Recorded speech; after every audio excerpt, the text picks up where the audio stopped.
Welcome, everyone. We're so glad that you're with us today. Today, we're going to be talking with Dr. Jyothi Robertson. And Dr. Robertson has been a hero of mine for a long time. And one of the benefits of the pandemic, if we can actually think of that in a positive way, has been the way in which our two worlds have collided and caused us to start working together on some projects. And that has been just such a huge blessing, if you will, for me to just be associated with Dr. Robertson beyond just knowing who she is and the amazing work that she has done. And she is kind of an amazing individual. Dr. Robertson has been an anthropologist, a third grade teacher, a microbiologist, and a veterinarian. I think she's probably invented the 48-hour day in order to get all of this done at such a relatively young age. And we are so excited to have her here today. In addition to the work that she does through her consulting group, she's also done a lot of pro bono work for Human Animal Support Services, the AVMA Animal Welfare Committee, the CVMA Animal Welfare Committee, Heirs to the Ocean, The Journey You Own, and her work with ADISA. So this is clearly an individual who has worn many, many hats. And today is an opportunity for all of us to get to know Dr. Robertson a little better and to ask her questions about DEI issues that are important to all of us. And we'll get to that in a few minutes. But first, we sat down with Dr. Robertson a few weeks ago to talk about her unique perspective on animal welfare and how we can make our field and our world a better place by opening our awareness and our actions to other social movements. So let's have a look. My name is Jyothi Robertson, and I am a shelter medicine consultant for JVR Shelter Strategies, and am also with The Journey You Own and an advisor for ADISA. To give you a little history about myself, I started out as an anthropologist, went to education, a molecular biologist, and eventually ended up becoming a veterinarian in private practice. And the private practice was next door to an animal shelter. So I started working with that shelter and really fell in love with it. And at that time in my life, I actually found out about a rare congenital heart disorder that I have. And so decided to leave my job in private practice, call up Dr. Kate Hurley at UC Davis at the Crash Shelter Medicine program and start a residency. And pretty much the rest is history, because I decided to go into shelter medicine, start my own consulting business, really to impact the largest number of animals and help as many pets as I could in as short a time frame as feasible with the type of lifestyle I wanted, to be able to travel, live with my family, and really visit shelters throughout the world. One of the things that I have faced repeatedly in animal sheltering is a form of discrimination that's surprised me, I think, in that my last name is Robertson, right? So I have a very American white last name. And when people hire me or when they bring me into shelters to talk to other people, they often know who I am already. I've spoken with them, but their communities and other people in city councils or boards, commissioners, county commissioners, others do not. So they have an expectation of who I am before I show up. And when I do show up, I can often be dismissed initially because they're not expecting a 5-foot-tall Indian woman. They're expecting whatever Robertson is in their mind. And I've noticed that I have had to work like 10 times as hard sometimes to get their respect in a way that perhaps if I looked like a Robertson, that I may not have felt that. And for that matter, there have been very there have been situations where I've come in with engineers and architects and other project development folks where they have specifically asked, like, who am I and why am I there, and how I have the ability to speak to specific topics. And I don't think that if my husband had walked in, and he also is Dr. Robertson, that he would have had that same treatment that I've gotten. It's something that I know that many Southeast Asians feel. And again, English, is actually not my first language, and nor my second, but I have worked really hard to sound American and take on American English mannerisms and be that to fit in. And now I'm at a point where I'm trying to understand, well, why have I done that? And what does it look like to be authentic to who I am, as an Indian woman in this space of animal sheltering? A thing for orientation for camp counselors. I spelled counselors wrong in my computer over here. I have been very interested in social justice, climate change, animal welfare, and education reform for a while now. And for that reason, I have been looking at how these systems play with each other, how people within these different areas are conducting amazing research, doing incredible programs, and are sharing that knowledge with others in their own fields, and perhaps not bringing that to the area of animal welfare. So a part of what I've been trying to do is bring some of those new conversations around some of these other areas into animal welfare. And I believe that there is a lot of intersection, between these different fields. I'll give you an example: climate change and animal welfare. So in climate change, I'm interested in oceans, and I've had the great privilege of being part of an organization called Heirs to Our Oceans.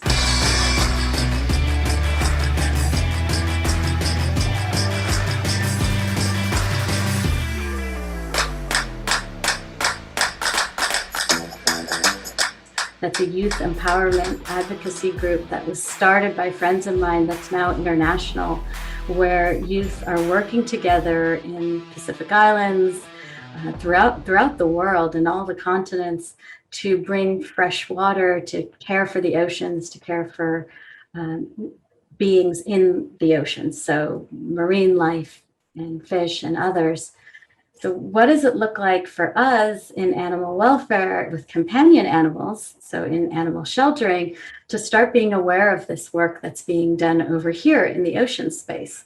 And the ways that that might present itself could be by thinking about our own utilization of water, how we think about plastic and plastic pollution and things like that. So this idea of intersectionality means looking at problems from that DEI lens, right? Because these are all diversity, equity, inclusion considerations when we talk about water, when we talk about animal welfare, taking that lens to look at some of the major problems that are happening in the world right now.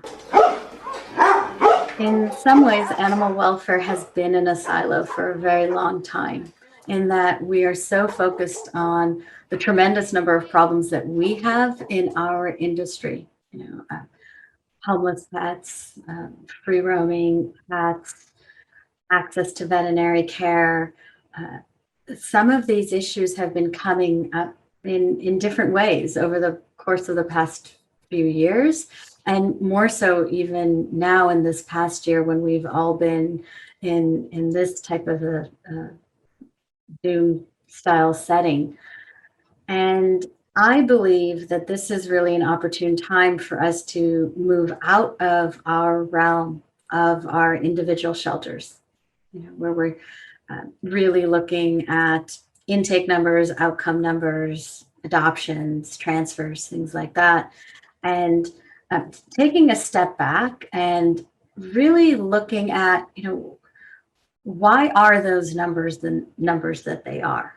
What has led to having so many owner surrenders, let's say in a particular community. Why are relinquishment rates that way? And can we now turn to the human aspect of that and look within society and say, okay, are there underlying factors that have been based on systems and structural systems that have led to these type of problems that we're seeing within the confines of sheltering? Today's episode explores the important connection between caring for animals and building strong communities. We're talking about I think that the first step is participating in conversations like this and being comfortable with being uncomfortable, having the conversation with other people about, well, what is it that you did at your shelter, and how are you thinking about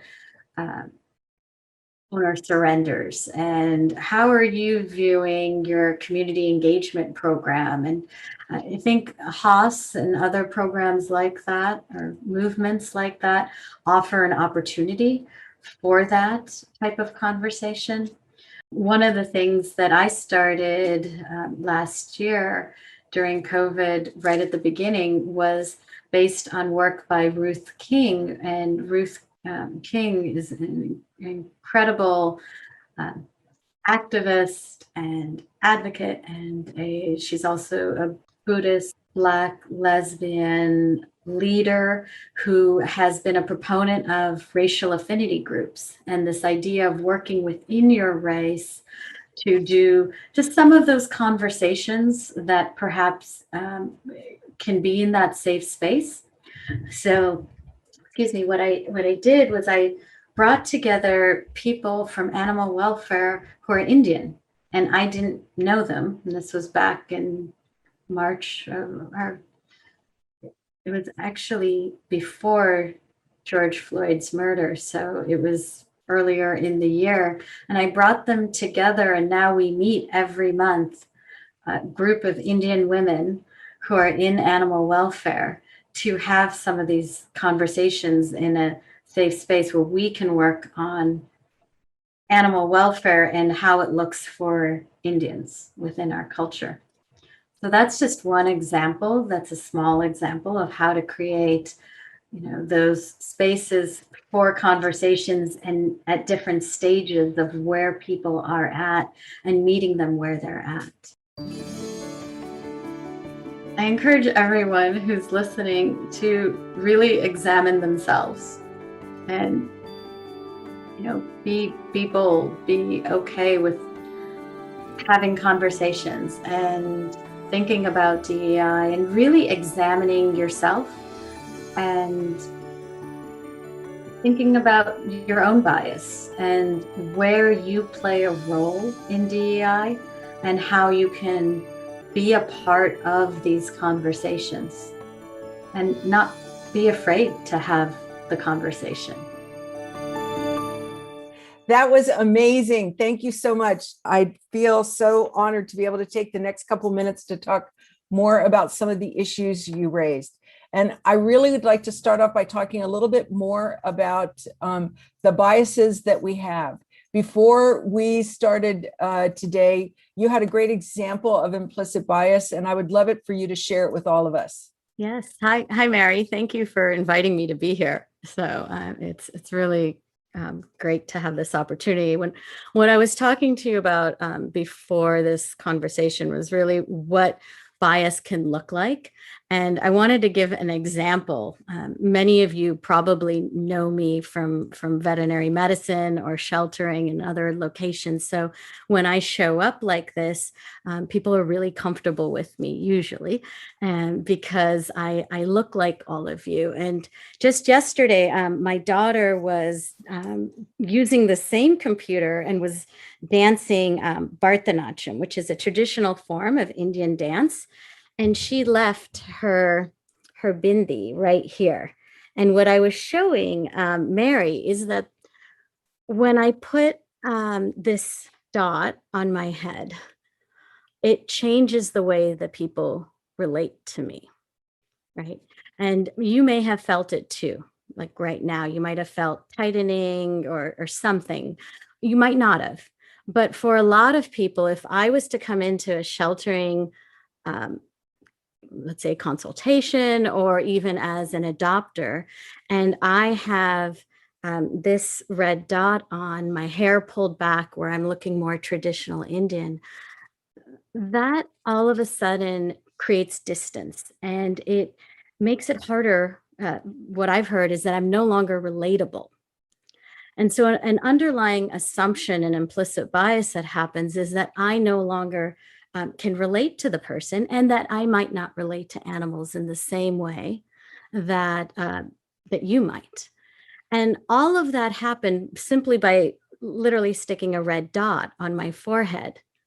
And so when Mary and I were talking about this before this call, we were, just commenting about how, this happens all the time, not just for Indians, but in all of our societies, what we're comfortable with and the people that we're used to, we have certain images of what that looks like, right? So if I again take this off, my hair is down, I look Western, I'm suddenly relatable, everybody understands who I am. So I think that that's just an example of implicit bias.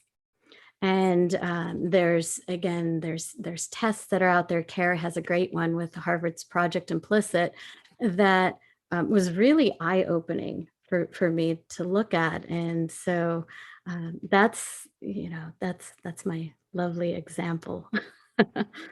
And what I love about that is the idea that it's not really about the objective is not to be bias free. The objective, in my opinion, is to have that understanding of where my biases are. And not all biases are bad. Biases stem from, preference and taste and experience and all of these, sort of non-pejorative type of experiences. And it's figuring out, being aware of when those come into play and how we make decisions. And it's just been such a, I think, a journey that we're all on as a result of the pandemic, which in its own way has created a sense of confinement for all of us that we, experience through the animals in our care on a daily basis. And so you talked in the video about how animal welfare can be siloed. And could you just elaborate a little bit more on that? Because I think that's kind of why we're all here today. Yeah, and so it's not just animal welfare. It really is all of us in passionate professions where we start working so much with whatever it is we're doing, whether it's animals, climate change, social justice issues. And when we're doing that work, we tend to focus in on that work. And what's happened, at least in my life, is I realized that I was compartmentalizing those aspects of my life that I'm doing outside, which actually could be really helping some of the conversations in animal welfare. So as an example, in the video, it pointed out the Journey You Own and Heirs to Our Oceans. So Journey You Own has environmental crisis, education reform, and social justice as three key pillars that actually influence animal welfare. So what does it look like for us to design shelters that actually have us thinking about our carbon footprint? Okay. Or that maybe are using gray water instead of fresh water? What does it look like for us to think about environmental racism, which is that aspect where marginalized communities are at greater proportion going to be feeling the impacts of toxic waste, industrial waste, everything that's happening in our environment because of all of the systems that have led to the inequities that we have. So when we just work within animal welfare and we don't look outside of animal welfare at some of the solutions that are happening outside, I think we're doing animal welfare a disservice. There are other fields that have really had done an incredible job of both igniting and engaging with communities in other cultures and other nations that we could look at and maybe model from. And so that's part of that silo effect. And I think that that's normal for all of us to have that, because it's our comfort zone of sorts. And so what does it look like to move outside of our comfort zone? So here we are on the anniversary of the George Floyd murder. It's been a year. And we've talked a lot in animal welfare about diversity, equity, inclusion. We use that shorthand DEI. And I worry a little bit that in shortening it, we've lost the power of what those three words actually mean and how they come together under the umbrella of social justice. But if you were looking in your crystal ball and could imagine, what would that look like? What would animal welfare look like through a lens of social justice? What I'm hearing is sort of a question around, what does success look like if you think about animal welfare through social justice? Am I correct Yes. in asking that in that way? So I think it needs to be looked at both an individual level and a community level. On the individual level, it means that people are showing up authentically and are participating in engaging conversations fully. So that means that everyone who shows up feels like they can fully belong. So when you look at DEI, there's that diversity aspect, which is who's showing up, right? But there's also that inclusion component, and there's that sense of belonging.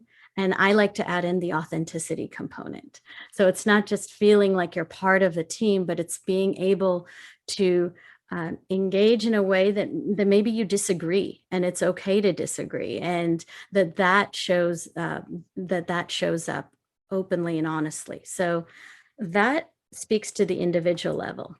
At the community level, really it means what I could see is that animal welfare is now thinking about itself in relation to all these other systems, right? And the structures. So what does it look like to actually have the people who live in the community, if they're let's say we're in an underserved community or underrepresented community, that the people from the community are actually part of the system of change of the organization. But then beyond the animal welfare component, that we're actually finding out what are the other issues in their lives. Okay, like here in the Bay Area, if we're talking about Pescadero, there's been, people haven't been able to drink from the taps in certain areas because of the groundwater's gotten polluted from fertilizer and from other runoffs and so on. So what does it look like to find out, well, what else is happening in their lives that we as animal welfare professionals are being able to engage with them in a way that now we're creating justice, right? And equity, because we're actually addressing the underlying systems and problems that led to what we see as stray animals, as owner relinquishments, right? We're seeing the after effects of all these other systems that have led to those problems occurring. And so that's sort of that tip of the iceberg kind of component that, if we are thinking about ourselves as and what's happening within the confines of our animal shelters as being part of this discussion, that's at the top, well, what are the systems that led to that? So success would look like having community members engaging in actually talking about what else is impacting them and how can we change some of those systems. It could look like legislation, it could look like policy change. It very importantly involves youth and that next generation, right? Whether it be veterinary students, college students, high school students, advocates and policymakers, and really being able to bring them on board to making some of the change that impacts their lives as well. So Catherine Chenier was asking, what are some of the tangible ways white allies can do to help? For example, what would you have appreciated during some of your personal experiences of bias and discrimination? Well, I think I'd appreciate if people actually said something. And, when it was really obvious And I did have people that at least in one occasion very forcefully stood up and supported the bias that they see. And I envision that this happens to many other people as well, who are minority races or BIPOC and others as well, that a part of being an ally is not being afraid to stand up when it gets super uncomfortable. Right. So it's one thing to stand up later on, but when it's actually happening, that's what bullying is. Right. And so we think about, again, I go back to education all the time because I worked with youth so much. So in the high school programs that, that we're working with, I think it's the same idea of really elevating voices and being comfortable with elevating them. And as far as very specific things that shelters can do or allies can do, I think a part of it is doing the work. So the video mentioned Ruth King, and a part of Ruth King's work involves having affinity groups that are allies, right? And that work needs to also happen themselves, that there can't be an expectation that your BIPOC friends are the ones that are driving these conversations. Part of the work needs to happen yourself. And so what does it look like to create safe spaces for that to happen as well? And again, I'm going to take it back to youth again. I think it's very important to be doing that at young age where these conversations are happening. So the example I'm going to give you here is locally, I work with an animal shelter here called Pets in Need, which you also saw in the video, and the Teen Ambassador program. And they work with a high school called Design Tech High School, which is a public high school here in San Mateo County that has youth that are, the whole curriculum is based on an anti-racism curriculum. And so as part of their curriculum next year, they're putting in a whole intercession program where Pets in Need and I will be teaching high school students throughout the year in 3 different sessions about anti-racism, about social justice, about animal welfare, about how to engage in our communities, how to engage with our cats and dogs, our own animals and each other. And so that's another example of where allies, are coming up, where we are now engaging in ways that we can bring youth from, again, marginalized, underrepresented communities with youth that are more privileged. And let's bring them together so that they can start having these conversations at a young age. So by the time they get to the place where we are, they've already established some understanding and are advocates and are changing policy. So that's a long answer, Catherine. But it was a short question. I realize that. But it was a great answer. And Jyothi, thank you so much for being here today. It really has meant, I think, so much for us. And for all of us who want to continue to have this discussion with Jyothi, we can go to Maddie's Pet Forum. Allison has posted a link in the chat file. And Jyothi will be here for about an hour more on the forum and then for the rest of the week. So if you have questions or comments, please feel free to use the forum to communicate. It's really a safe place. No one will monetize any of your data or use it in inappropriate ways. So Jyothi, thank you again. And thank you all for spending your lunch hour with us. Thank you. I really appreciate it. Thank you, everyone.